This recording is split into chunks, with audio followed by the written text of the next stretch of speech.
ISKCON আয়োজিত কলকাতা রথযাত্রার শুভারম্ভ হচ্ছে। আজকে তার জন্য আপনাদের সবাইকে আমন্ত্রণ করা হয়েছে প্রতি বছরের ন্যায়। আমাদের এখানে উপস্থিত রয়েছেন আমাদের ভাইস প্রেসিডেন্ট বোর্ডের মেম্বাররা। আমার নাম অনন্য মোহন দাস, বল্লভ চৈতন্য প্রভু এবং রাধারমণ প্রভুকে আপনারা সবাই চেনেন। তো আপনাদের নিজেদের বড় হচ্ছে রাধারমণ প্রভু। তো ৫৪তম রথযাত্রা এবারে আমরা অনুষ্ঠিত করতে চলেছি, 54 রথযাত্রা মহোৎসব, যেটা আমাদের শিল প্রভুপাদ অভয় চরণারবিন্দ ভক্তিবেদান্ত স্বামী শিল প্রভুপাদ আজ থেকে ৫৪ বছর আগে এই রথযাত্রা কলকাতায় শুরু করেছিলেন কলকাতাবাসীকে আশীর্বাদ দেওয়ার জন্য। আপনারা জানেন যে এই কল্পের সত্য যুগে ইন্দ্রদুম্ন মহারাজের মাধ্যমে জগন্নাথ, বলদেব, সুভদ্রা এবং সুদর্শনের শুভ আবির্ভাব হয় এবং তৎপশ্চাৎ এই জগন্নাথ দেবের রথযাত্রা অত্যন্ত বিশেষ।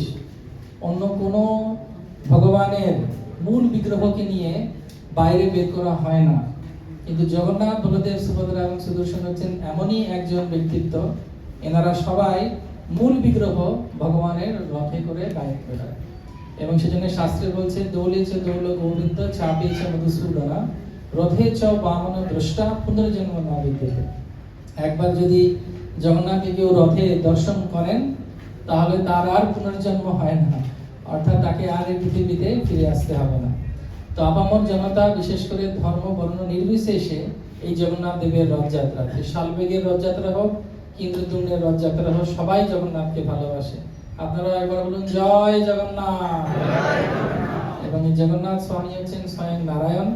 সেজন্য প্রতি বছর যেভাবে মহাসমারোহে আমাদের অ্যালবার্ট রোড মন্দির থেকে প্রভুপাদের প্রতিষ্ঠিত জগন্নাথ, বলদেব, সুভদ্রা এবং সুদর্শনকে নিয়ে বার হওয়া হয়, ঠিক সেইভাবেই আগামী ২৭শে জুন রথযাত্রা শুরু এবং উল্টো রথ হচ্ছে ৫ তারিখ, জুলাই মাসের ৫ তারিখ। তো এই মাঝখানে যা যা অনুষ্ঠান হবে সে সম্পর্কে আমার বন্ধুবর বল্লভ চৈতন্য প্রভু জানাবেন আপনাদেরকে। এবং তৎপশ্চাৎ এবারে বিশেষ বিশেষ কি অনুষ্ঠান হতে চলেছে, রথের কি পরিবর্তন হয়েছে, প্যান্ডেলের কি পরিবর্তন হয়েছে, আমার আরেকজন কলিগ এবং বন্ধুবর রাধারমণ প্রভু আপনাদেরকে সবাইকে জানাবেন। আপনারা সবাই রথে খুব পরিবার পরিজনকে নিয়ে এসে জগন্নাথের মহাভোগ খিচুড়ি গ্রহণ করবেন এবং আপনারা সবাই আশীর্বাদে পুষ্ট থাকবেন। আপনাদের তো ভগবান একটা আশীর্বাদ দিয়েছেন, সবকিছু শুরু হয় আপনাদেরকে দিয়েই।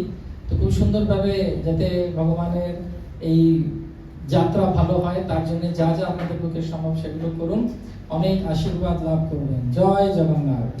আমি এখন অনুরোধ করবো বল্লভ চৈতন্য প্রভুকে আমাদের এখানকার রুট